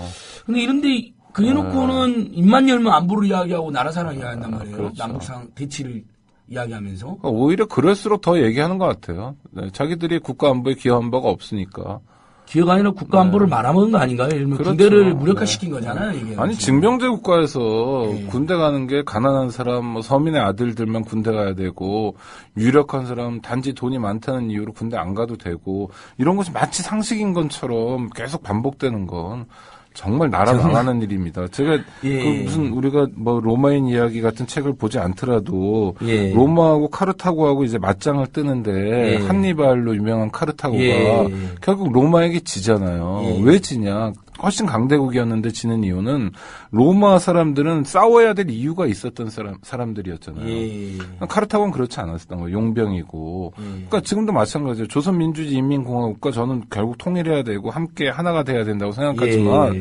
만약 북한을 적이라고 하고 북괴라고 하고 그러니까 자 조선민주주의인민공화국과 대한민국이 맞짱을 뜬다 하면 예. 조선민주주의인민공화국의 인민들이 훨씬 더 싸워야 될 이유가 많은 사람들일 수도 있어요. 예. 대한민국 국민들이 정말 싸워야 될 이유, 특히 청년들이 그런 걸 가지고 있느냐. 예. 그러려면 나라가 자랑스러워야 됩니다. 예, 그렇죠. 나라가 공정하고 떳떳해야 되고요. 예. 예를 들어 복지 시스템 같은 게 잘 돌아가고 있고 사회 안전망이 촘촘하고 예. 한번 대학 진학에서 실패했다고 해서 계속 패배자로 사는 게 아니라 예. 패자부활전도 있고 그다음에 사회 안전망도 촘촘하고 이렇게 떨어졌을 때 그냥 다치고 이러지 않고 특히 우리가 최근에 가슴 아팠던 것처럼 세모녀 사건. 송파 예. 세모녀 사건처럼 지금 팔 부러졌다고 해가지고 세 모녀가 다 자살해야 되는, 팔 부러지면 정말 목숨을 끊어야 되는 이런 참담한 상황이 예. 아니라면 아니고 예. 여러 가지로 우리가 그래도 살만하고 아주 풍족하게 기름 펑펑 나오는 나라처럼 잘 살 수는 없지만 그래도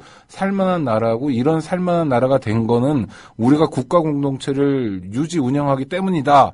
라는 판단이 들면요, 정말 국가를 위해서 싸울 수 있죠. 예. 근데 지금 뭐 어떤 젊은이들이 그런 생각을 하겠어요. 네. 전쟁 나면 이 새끼 내가 나를 평소 괴롭히던 저 고참들 간부들부터 싸주게 해야 되겠다라고 마음속에 뭐 생각하는 사람도 있을 수 있죠. 그동안 군대에서 여러 그럼요. 번 사고가 있었잖아요. 실제로. 그러니까요. 그러니까 참 이게 안보라는 게 무슨 미국에서 저 기술 이전도 못 받으면서 뭐 F-35 잔뜩 들여오고 이런 게 중요한 게 아니라, 전투기 사는데 뭐 수십조 원 쓰는 게 중요한 게 아니라 그 나라가 지켜야 될 만한 가치가 있는 나라가 되는 게 안보의 핵심입니다. 그럼 국민들은 알아서 나설 거 아니에요. 그럼요. 저는요, 70년대 노동운동 역사에서 그 동일방직 사건이라고 있어요. 그 동일방직 사건 때 어떤 일이 있었냐면, 노조 지부장을 잡으러 경찰들이 오니까 조합원, 여성 조합원들이요, 옛날에 공순이라고 불렀던 분들입니다. 이분들이 어떻게 하냐면 70년대 상황에서 참 믿기지 않는 일인데 옷을 벗어요. 그 알몸 시위 같은 걸 합니다, 이렇게. 속옷은 입고 있었는데, 그러면 어떤 생각을 한 거냐면, 경찰들이 잡으러 왔다가, 여성들이 옷을 벗고 있으니까 남성 경찰들이 우리 노조위원장을 못 잡아갈 거다, 이런 생각을 하는 거예요. 그렇지만, 경찰이 보통 경찰이 아니니까, 그럼에도 불구하고 다 잡아갔는데, 저는 뭘 말씀드리려고 하는 거냐면, 그 여성 노동자들의 선택이 있었잖아요.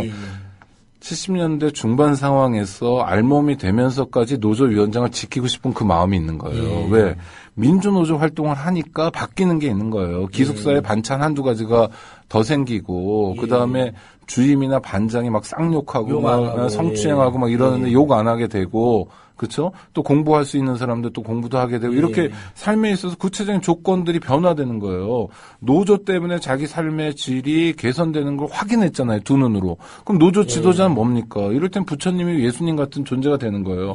그러니까 상상할 수 없는 일인데도, 지금도 누가 무슨 어떤 여성들이 옷을 벗어가면서 어떤 자기들의 지도자를 지키는 모습 우리 못 봤잖아요, 운동 과정에서도. 그러니까 정확하게 그런 성과를 주고 그런 가치를 공유하고 나누면 그 힘은 엄청납니다. 목숨 걸고 싸울 만한 가치가 돼야 되죠. 지금 오늘이 4월 3일 아닙니까? 제주에서 참극이 있었어요. 몇 명이 죽었는지도 몰라요. 대충 3만 명 정도 죽었다고 그래요. 엄청나게 많이 죽은 겁니다. 그것도 아주 장시간에 걸쳐서 그랬는데 4.3이 오늘 최초로 이제 국가기념일로 지정된 거예요. 아니 도대체 3만 명이 넘는 도민들이 아무 이유 없이 무차별적으로 학살됐는데 이제서야 국가기념일이 됐고, 그것도 뭐 대통령은 바쁘니까 참석도 안 하고. 어디 갔어요? 이 사람 뭐 도대체 관심이 어딘, 재벌 대기업에서 규제 푸는 데만 관심 있는 거죠, 지금? 이 여왕님께서는. 아니 뭐 모르겠어요. 헤어스타일도 관심이 있고 뭐 옷도 여러 가지 패션도 관심이 있으신 것 같은데, 하여튼 저는 뭐 이제 4.3 같은 게 그런 걸 얘기해 주는 겁니다. 제주 도민이 또는 4.3 같은 아주 명백한 국가범죄, 국가폭력에 의해서 희생됐던 역사가 제대로 기억되지 않고 제대로 이것에 대한 진상이 밝혀지지 않는다는 건 도대체 국가가 우리에게 어떤 의미가 있느냐고 계속 반문할 수밖에 없는 상황인 거잖아요. 국가가 뭔데 나한테 이러냐, 국가가 뭔데 우리한테 이러냐, 이런 상황에서는 정말 안보를 위하고자 하는 사람이 있다면 그 사람들 입장에서도 이건 결코 바람직한 상황이 아니에요. 그러니까요. 전쟁에 나면 지휘관이라는 사람들이 장군보다 사병이 죽을 확률이 뭐 어떻게 계산하느냐에 따라 다르지만 보통 2만 배, 3만 배 정도 높아요. 장군은 안 죽죠. 장군은 저쪽 안에 있는 거고 병부터 죽게 되는 거예요. 그런데 그 장군들의 명령, 뭐 장교들의 명령에 따라서 이제 사병들이 죽어가야 되는데 그 명령을 따를 수 있는 어떤 도덕적 권위랄까 정직함이랄까 이런 게 있어야 되는 거예요. 근데 그런 거를 우리 군대에서 느낍니까? 뭐 댓글이나 달고 앉아있고, 비밀정보기관이 하는 짓거리 간첩 조작하고, 그러니까 중요한 국가기관이 박근혜 씨가 대통령이 됐다, 부정선거에 도움을 받았다, 이것도 되게 중요하지만, 선거에 어차피 5년 후에 다시 할 수도 있지만, 그거보다 더 중요한 건 국가기관들이 이렇게 노골적으로 망가져버렸고 국민들의 조롱거리가 됐다는 거예요. 예. 이걸 누가 책임질 겁니까, 이걸 도대체. 그러니까 우리 시민님께서 이명박근혜 정권 6년 만에 국방부 국정을 완전히 마탱이 가버렸다.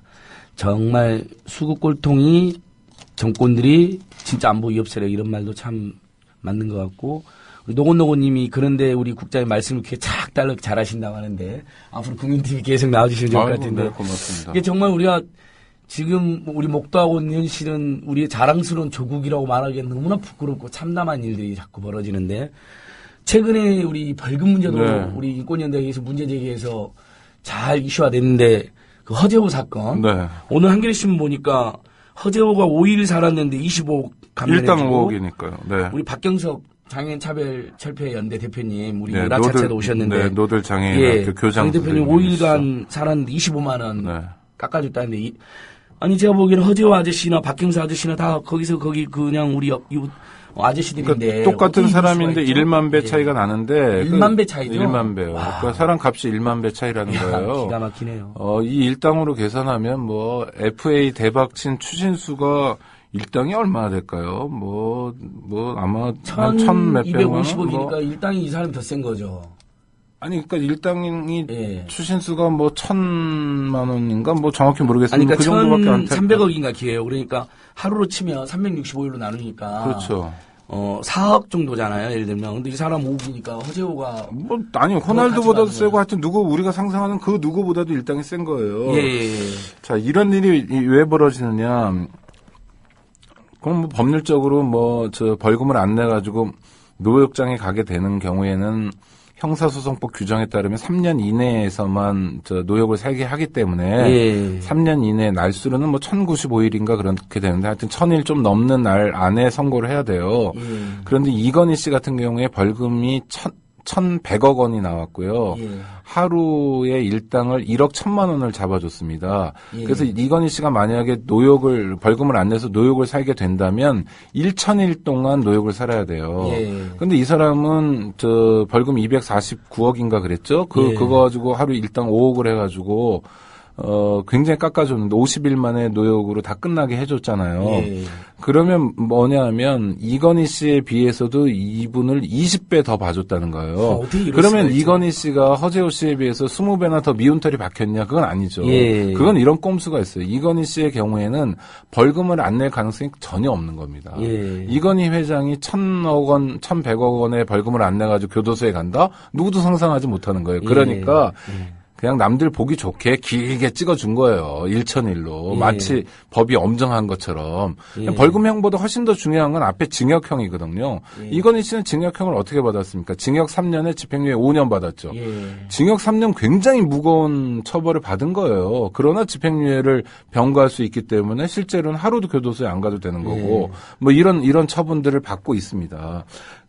제가 말씀드리고 싶은 건 자, 허재호 씨의 경우에는 특혜를 줬다, 선처를 했다, 이게요, 하나의 사건이 아니라, 그러니까, 따블 뭐 이런 식으로 계속 봐주는데 한번 말씀드릴게요. 원래 예. 처음에는 징역 5년을 구형합니다, 검찰에서. 예. 징역 5년을 구형하는데 실제로는 징역 2년에 집행유예 4년이 나와요. 예. 그러니까 징역이 앞에 아무리 뭐가 붙어 있어도 그걸 집행을 유예하면 감옥 하루도 안 가잖아요. 아무 의미 없는 거죠. 그러니까 뭐 구형이나 선고는 아무 의미가 없고 벌금형만 하더라도요. 검찰에서 호기 있게 벌금 1,000억 원을 구형을 해요. 예. 1,000억 원이면 많은 돈이니까 부담스러울 텐데 그러면서 검찰이 어떻게 하냐면 선고유예를 요청합니다. 선고유예라는 게 예. 일단 벌금형은 선고하는데 실제로 내지는 않는 거예요. 집행유예라고 생각하시면 돼요. 그러니까 1,000억 아니라 1조 원을 하더라도 선고유예면 10,000원도 안 안 내는데 내잖아요. 의미가 없는 거죠. 예. 그걸 이제 1심 법원에서는 500억 원으로 깎아주고 선고를 하고 항소심에서는 또 250억, 249억으로 이제 또 깎아줍니다. 그러니까 1,000억 원을 벌금을 물려야 된다. 그러나 실제로 받지 말자는 검찰이나 그거를 앉은 자리에서 반토막 내고 그 다음에 또 반토막 내서 결국 4분의 1토막 내는 법원이나 똑같은 거죠. 이 허재호 씨 아버지가 이제 법조인이었고 그 다음에 매제, 사위 뭐 이렇게 해서 법조 가족이에요. 이런 데서 이제 특별한 혜택을 받은 것이기도 한데 저는 허재호 씨가 다른 국민들이 받는 것만큼의 똑같은 처벌을 받아야 된다. 법의 엄정함이 이 일반 국민들 박경석 우리 예. 선생만이 아니라 허재호 씨 같은 사람에도 엄정함을 보여줘야 된다라는 차원에서 우리가 분노하거나 우리가 문제 제기를 하는 거 저는 지당하다고 생각하는데 예. 그것도 중요하지만 또 하나는 벌금을 못 내서 진짜 감옥에 가는 사람들 많아요. 예, 그러니까요. 지난번 방송에서도 말씀드렸지만 연간 4만 명이 넘습니다. 와. 제가 이제 저희 대부분 작년에 간단한 죄라고 그랬잖아요. 그럼요. 팔꿈치잖아요. 작년에 제가 서울 어디 교도소에서 만났던 노역수는요, 딱 이런 거예요. 제가 다른 언론에도 한두 줄 나오긴 하는데, 아빠인데, 애가 둘이야, 자기 자녀가. 근데 둘 다 대학생이에요. 대학생 등록금을 내야 되는 거예요. 등록을 해야 돼. 벌금이 이제 음주운전 걸려가지고 도로교통법 위반으로 500인가, 뭐 700인가 이렇게 벌금이 나왔어요. 근데 부인은 이제 또 암투병이어가지고 거기에 돈이 많이 들어가는 거예요. 멀쩡한 사람이에요, 멀쩡한. 자영업 하시는 분인데, 그런데 애 둘 등록금을 내야 되니까, 그 목돈으로 들어가잖아요, 등록금도. 그러니까 어떻게 하면 국리 하다가 그냥 감옥에 가기로 선택한 거예요. 예, 그 벌금 내만 등록금을 못 주니까. 그러니까. 야, 정말. 너무 짠하죠. 짠하죠. 그렇게 해가지고 500만 원이면 5만 원씩 가면은 100일을 살아야 되는 거예요, 교도소에서. 그래서 자기가 정말 그러니까 등록금 때문에 대학생 2명 키우느라고 가장으로서 책임을 진다고 그냥 간 거예요. 사실 그분이 만약 애들이 없고 가장만 아니었다면 자기가 감옥 안 가는데 먼저 써야죠, 돈을. 그러니까 우리가 생활하는 게 그렇게 힘든 겁니다. 내가 감옥 안 가는 게 정말 중요한 일인데도 자식 등록금을 먼저 내야 되는 그 마음, 그 상황, 그런 선택이 있잖아요. 이런 사람들이 무궁무진하게 많아요. 제가 어느 진보정당의 국회의원인데, 진보정당 국회의원이 왜 이런지 모르겠는데, 판사 출신 어떤 분이 이 제도 있잖아요. 벌금 안 내면 감옥 가는 거. 이거를 가난한 사람들에 대한 선처라는 보도자료를 지난달 30일자로 냈더라고요. 뭐 다른 얘기 하면서. 정말 바보다. 그게 어떻게 돈 없어서 감옥 가는 게 선처냐. 무슨 얘기냐면, 이 허재호만을 규탄하고 허재호만을 욕하면서 그 사이에서 아무런 발언권도 없이 잊혀져가고 있는 매년 4만 명의 사람들. 정말 을 중에 을들. 오죽하면 돈이 없어서 감옥 가는 걸 선택하느냐. 우리 운동권이나 우리 시민사회 같은 경우도 누가 벌금 내면 사실 하루 주자면서 대납이라도 해주잖아요. 누군가 대신 해줄 수도 없는 사람들. 누구에게 돈을 빌릴 수도 없는 사람들. 뭐 시간이 좀 여유 있게 있으면 빌릴 수 있지만 벌금은 한 달 내에 다 내야 되거든요. 한 달 내에 완납해야 돼요, 현찰로. 그러니까 벌금 500만 원이라도 나눠서 내면 좀 낼 수 있을 것 같은데 한 달 내에 다 내면 너무 힘들기 때문에 몸빵을 해야 돼서 감옥에 가는 4만 명이란 존재의 국민들을 잊어버리면 안 되는 거고 이거와 연대하는 게 진짜 진보의 사명입니다. 예, 맞습니다. 허재호를 더 벌 주느냐 이건 사실은 비본질이라고 봐요. 그것도 바로 잡아야 되지만 그거 되게 중요한 문제인데 돈이 없어서 훨씬 더 중요한 문제를 5만 명 가까운 국민들이 놓치면 안 된다는 거죠. 지금 가족들하고 떨어져서 몇백일 징역을 살고 있는.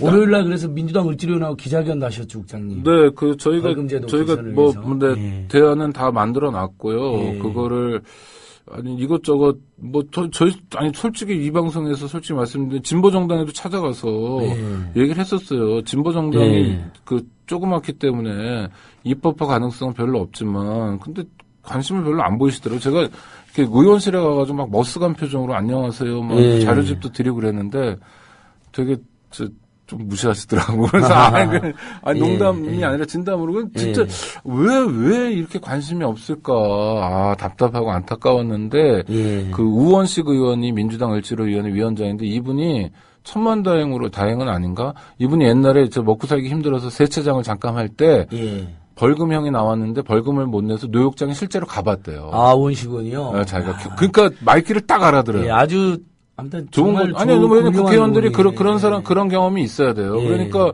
우원식 의원은 이게 법률 전문가는 아니지만 딱 말하니까 알아듣더라고요. 그래서 자기는 이제 누가 가족들이 내줘가지고 며칠 살다 나왔다는 거예요. 보통 그렇게 어떻게 그럼요, 그렇죠. 못 내주는 분들이 굉장히 많죠. 그래서 4만 명이니까요. 그래서 이제 을지로위원회랑 민주당 인권위원회가 법안을 같이 만들어가지고 저희랑 그래서 입법하기로 했는데 하여튼 많은 분들이 관심 가져주시고 참여해 주셔서 가난이 죄예요, 자본주의 사회에서는. 예. 그런데 가난이 죄인데 그 가난 때문에 다시 감옥에 가야 된다. 이게 이중 처벌이고 그러니까, 예. 또 명백한 가중 처벌입니다. 이런 일들은 좋습니다. 없어야 되는 거고 예. 벌금제 개혁 허제호 문제에서 허제호 예. 문제에서 멈추지 않고 5만 명? 가난한 예. 사람들 4만 명이나 감옥 가고 있다는 거 좀 기억해 주셨으면 합니다. 예, 역시 우리 인권위의 노창욱 장님 너무 멋있습니다. 우리 꼭 후원해야 될 것 같네요. 예, 다음 주 으라차차 다시 만나고요. 창욱 장님 한 번 더 모시도록 하겠습니다. 언제든지 한 번 더. 예, 일단은 인사해야 될 것 같아요. 네, 고맙습니다. 예, 안녕히 계십시오. 네.